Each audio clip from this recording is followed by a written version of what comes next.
Je suis le capitaine Kouliati Prosper de la 17e promotion de l'Académie militaire Georges Namanou de Pau en service à l'état-major de l'armée de l'air.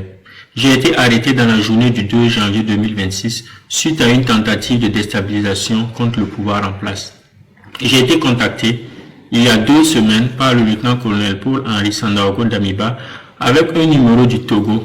Après plusieurs appels manqués, quand j'ai décroché, il s'est présenté et a souhaité que j'installe Zangui, chose que j'ai faite. Il m'a fait signe quelquefois sur Zangui pour prendre de mes nouvelles sans dire autre chose. Je précise que le colonel Damiba avait mon numéro depuis longtemps. Un jour, le colonel Damiba m'a contacté pour savoir si j'avais l'application Signal. J'ai dit oui. Et il m'a dit qu'une personne allait me contacter sur la plateforme Signal. Une personne m'a effectivement contacté sur Signal de la part du colonel Damiba et qui se nomme le roi David. Je tiens à préciser que le roi David, il s'agit du capitaine Ouédraogo David de la 14e promotion. Il est actuellement au Ghana. Au fil du temps, avant le soir du 31 décembre, David et moi on échangeait entre anciens et jeunes. Quant au colonel Damiba, il m'écrivait, il m'appelait, mais avec des codes, il parlait en parabole et demandait si les gens avaient le moral, etc. Et sans pour autant dire clairement qu'il avait un projet aux premiers instants.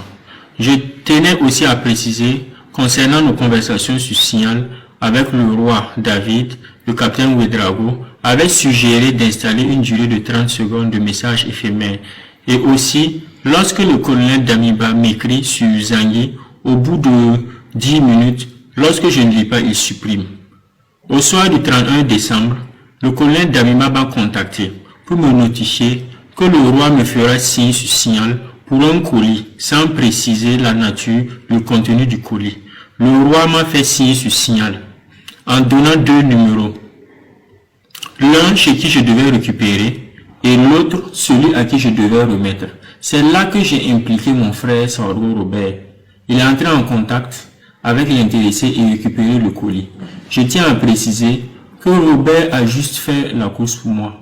Quand j'ai récupéré le colis, avant qu'il n'aille remettre, j'ai ouvert le colis. C'était de l'argent. Il y avait 8 millions. J'ai décidé volontairement de soutirer 3 millions avant de faire remettre le colis de 5 millions à l'intéressé, par l'intermédiaire de Robert. Le colonel Damiba m'a écrit qu'il allait m'appeler le 2 janvier soir pour une mission qu'il allait me confier. Effectivement, le 2 janvier soir, comme promis, le colonel Damiba m'a appelé pour dire que le colis était à partager entre David et moi. Et la mission qu'il voulait me confier était de couper la tête du pasteur.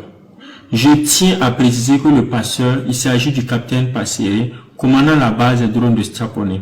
Une fois la tête du pasteur coupée, les drones allaient être inopératifs pour que des unités puissent entrer en action, car selon le colonel Damiba, l'obstacle était la base des drones de Sapone.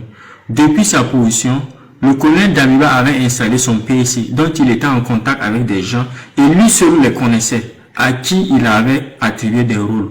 Moi et tout l'ensemble des missionnaires devraient passer en action le 3 janvier 2026 à 23h, selon les horaires du colonel Damiba.